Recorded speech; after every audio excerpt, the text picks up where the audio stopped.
Okay, so we're now on to our final chapter of mechanics, which we're going to cover in a slightly different order here. And we're just going to start by talking about it at the beginning. So the way the book's organized is, first of all, they talk about vector equations for motion. So what we're essentially going to do here is we're going to have three situations, okay? So we're going to have sort of like no acceleration, or another way of saying that is constant speeds, constant acceleration, and variable.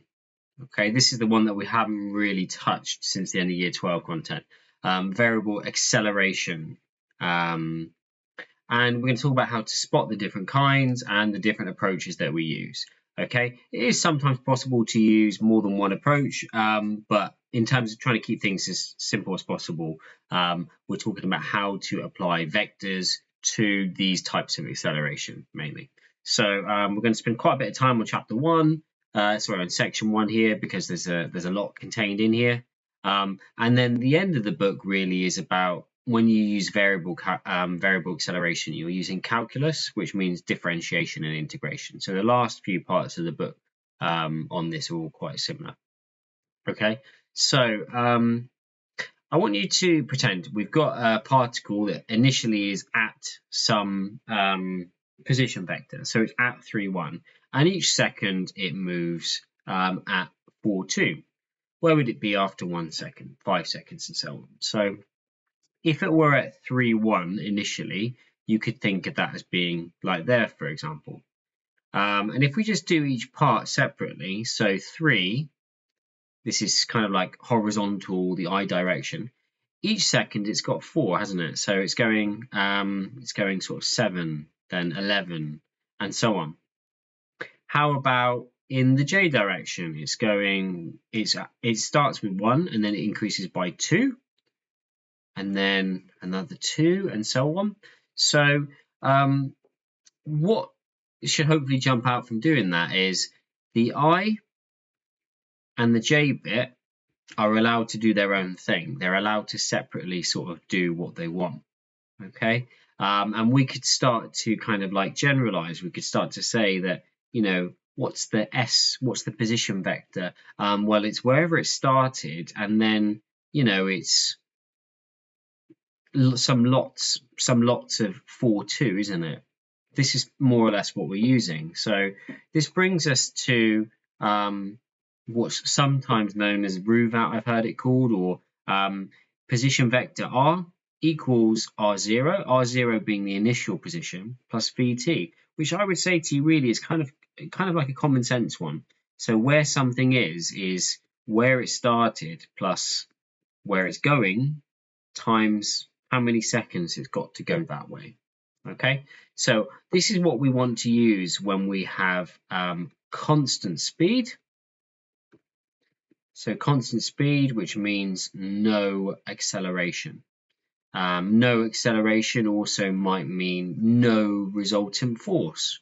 So I'm encouraging you to watch out for the different signals that you could be dealing with a question like that. Okay, but where something is generally is where it started plus however long it's been moving at how it's moving. That's the key idea here. So we're going to do a couple of quick examples together. So first one here is if something starts at 3i plus 7j, and I'm going to write that as a column vector, okay, and moves with this velocity. Well, we can start to already, can't we? We can start to say, well, that's where it started, plus the velocity is how it's moving, which in this case I could write like that, times however long it's moving. That's where the thing is. So where is it after 4 seconds? Well, it's just 3, 7 plus 4 lots of 2 minus 1. Okay, which just in the interest, I'll just see if I've got all my numbers already before. So I could write that as 11, 3. But sometimes they want you to write it as a column vector, so just look out for that. You could also then convert it, or 11i plus 3j. Okay, so this is kind of a really nice example, but this is the sort of thing that we do. Part B, we're going to do something a little bit more difficult now. So this is quite popular to do in questions, is to talk about compass directions. So it says, find the time. So t equals what? When it's due east. So there's a lot of ways you can handle this, but in general, what we want to do is we kind of just sketch things out and we think about what it would mean if something is east. So if something's east, it might be like there, for example. So I want you to think about a vector that would describe being there. Clearly 11,3 doesn't work because 11,3 is, something like that. So what could it be? It could be something like, say, 10,0, couldn't it? What you'll do after a while is you'll notice that if something's east, it's actually telling you something about the j component. It's telling you that the j component must be equal to 0. Yeah? So there's other ways you could do it, but this is probably the easiest way. So the j bit would be equal to 0. So what we're going to do then is we're going to go back to this sort of general position vector. And we're going to say, well, let's do two things. First of all, we can combine this all together. So we can write this as 3 plus 2t, 3 plus 2t and 7 minus t. And we can say then that we are interested in when that bit there is equal to 0, because it means that there's no height to it. So this is a little bit surprising because you might think east is about I and so on, isn't it? But it tends to be more useful to work with the other bit. So when the j bit is equal to 0, so when 7 minus t is equal to 0, that's when t equals 7. That's when you might be east, or it is worth saying it could be west, couldn't it? We don't know yet. So let's just verify that t equals 7 works. So now what I would do is I would put that into this top one, which is 3 plus 2 lots of 7, which is 17. So it does work. T equals 7 is when the particle is due east. And you can get lots of things like this in other questions as well. You can be asked, for example, when things are south, or when they are moving parallel to I. That's a phrase I've heard before, moving parallel to I. Well, that's also when j equals 0, isn't it? Yeah.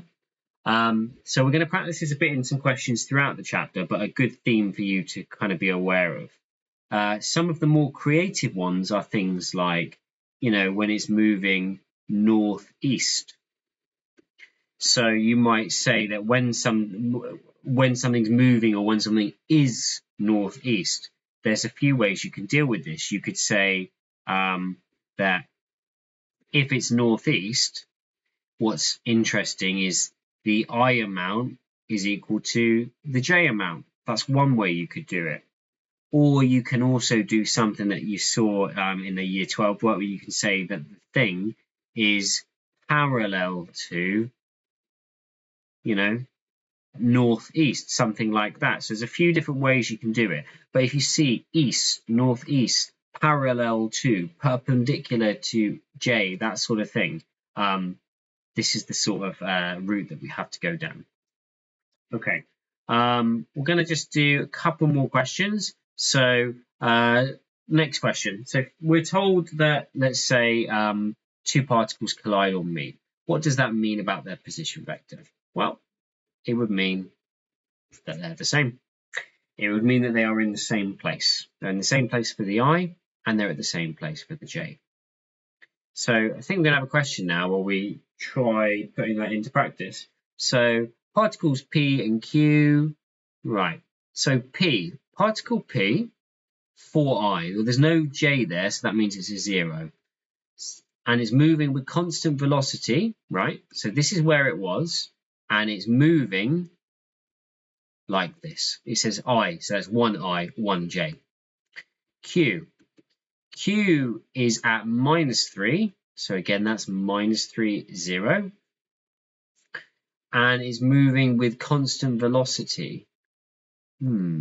So that's just being left as a mystery for me, isn't it? So I could say something like A and B, okay? Because I don't know what those values are. But if they collide, I would know that I could set these equal to each other. So 4 plus t and t, that's that one there. And this one here is minus 3 plus at. And then this one here is bt. So if you give it a t value, this thing tells you where p is and where q is. Because we know that they collide, or in fact, after 8 seconds, they meet. Well, let's do something with that. So let's do 4. It says 8 seconds. I'm going to change all of these t's to an 8 now. So 4 plus 8 for that. And then 8 must be equal to minus 3 plus 8a. And this is 8b.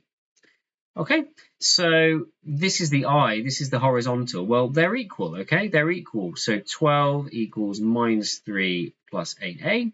And you can find out your a value, which is going to be, what, 15 over 8? And for the b one, you can do the same sort of thing as well, because we know that they meet each other. So position vectors, which is what we looked at in the first part, position vectors tell you where something are, so where something is even. And if they have the same position vector, it means that they are equal to one another, both for the I and for the j.